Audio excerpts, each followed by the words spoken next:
সুপ্রভাত। নভেম্বরের মাঝামাঝি একটা শীতের সকালে আপনাদের সবাইকে স্বাগত। আশা করি আপনারা সবাই খুব ভালো আছেন, সুস্থ আছেন এবং অবশ্যই আনন্দে আছেন। আজ প্রায় 2 মাস বাদে আপনাদের সামনে এলাম। এতদিন আসতে পারিনি, তার কারণ একটা বিশেষ প্রতিবন্ধকতার জন্য। আমার যে মোবাইলটা দিয়ে আমি এই ভিডিওগ্রাফিগুলো করি বা ভিডিওগুলো তৈরি করি, সেটি স্পেস রিলেটেড একটা সমস্যা হচ্ছিল। কিছুতেই সেই সমস্যার সমাধান আমি করতে পারলাম না। আমার যতটুকু সীমিত নলেজ আছে মোবাইল স্টোরেজের ওপরে, সেগুলো অ্যাপ্লাই করলাম, কিন্তু কিছুই হলো না। অগত্যা একটা নতুন ফোনই কিনতে হলো। সবাই সাজেস্ট করলো একটা নতুন ফোনই কিনে নেওয়ার জন্য, যদি আমি সিরিয়াসলি এই পার্টিকুলার চ্যানেলটা চালিয়ে যেতে চাই। কিন্তু চ্যানেলটা চালানোর তো একটা অদম্য ইচ্ছে আছেই। তারই উপর ভরসা করে একটা নতুন ফোন কিনে ফেললাম। আজ শনিবারের সকাল। শীতের সকাল যেরকম হয়, সবারই ঘুম থেকে উঠতে একটু দেরি হয়, বিছানা ছাড়তে একটু আলস্য লাগে। কিন্তু কি করব, আমার যে প্রচুর পোষ্য আছে, পোষ্য মানে আমার গাছপালা, এদেরকে সকালবেলা একটু পরিচর্যা না করলে তো মনে হয় দিনটাই ঠিকভাবে শুরু হলো না। যাই হোক, আপনারা তো সবাই জানেন এই বারান্দাতে আমার ছোট্ট একটা বাগান আছে। সেই বাগানের সব সদস্যরাই মোটামুটি এখনও অবধি ঠিকঠাকই আছে।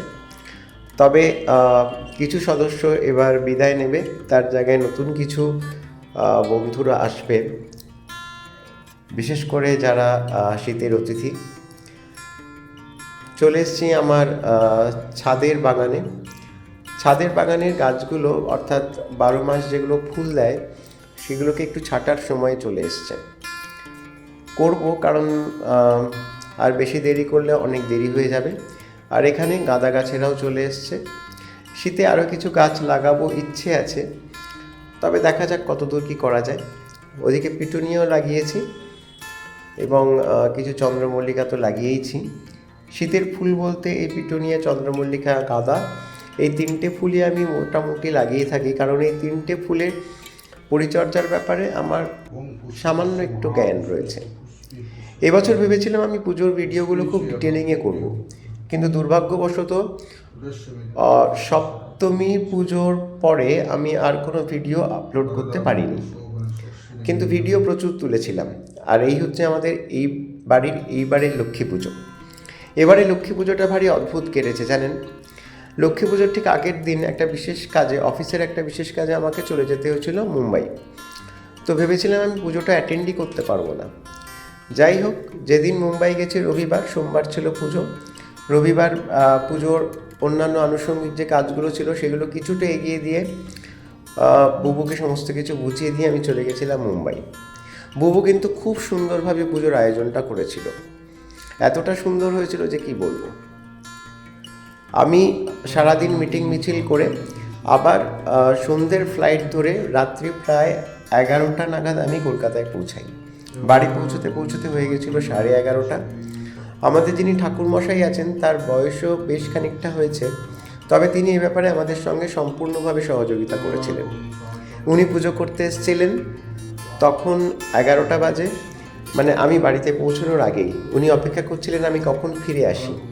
আমি ফিরতেই তাড়াতাড়ি স্নান করে চলে এলাম ঠাকুর ঘরে। আর তখনই আমাদের পুরোহিত মশাই পুজো শুরু করলেন। বহু প্রায় সমস্ত আয়োজনে খুব নিখুঁতভাবে করেছিল। যেরকম করে আমি প্রত্যেকবার পুজোর জিনিসপত্র গোছাই, ও ঠিক সেইভাবেই পুজোর সমস্ত কিছু গুছিয়ে অপেক্ষা করছিল আমি কখন বাড়িতে ফিরি। আর এই দেখুন, পুজো মোটামুটি শুরু হয়ে গেছে। আমাদের প্রতিটি পূজাতেই ষোড়শোপচারের অঙ্গ হিসেবে শালগ্রাম শিলাকে 108টি তুলসী দেওয়া হয়। এখানে ঠাকুরমশাই সেই কাজটিই করছেন।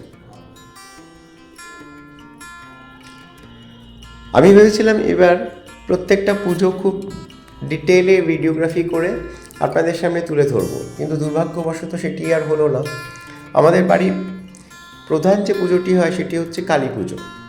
দীর্ঘ 8 বছর ধরে এই পুজোটি আমাদের বাড়িতে হয়ে আসছে। তারও কিছু খণ্ডচিত্র আমি তুলে রেখেছি, সময় সুযোগ পেলে সেগুলো আপনাদের সামনে এইভাবে তুলে ধরব। সেদিনকে পুজো শেষ হতে হতে প্রায় আপনার 12:30টার মতন বেজে গেছিল, আর শুতে শুতে রাত্রি 3টে। এখানে বহু ভোগেরও আয়োজন করেছিল। ভোগেও ছিল রাধাবল্লভী, তরকারি, মিষ্টি এবং আনুষঙ্গিক আর সব কিছু।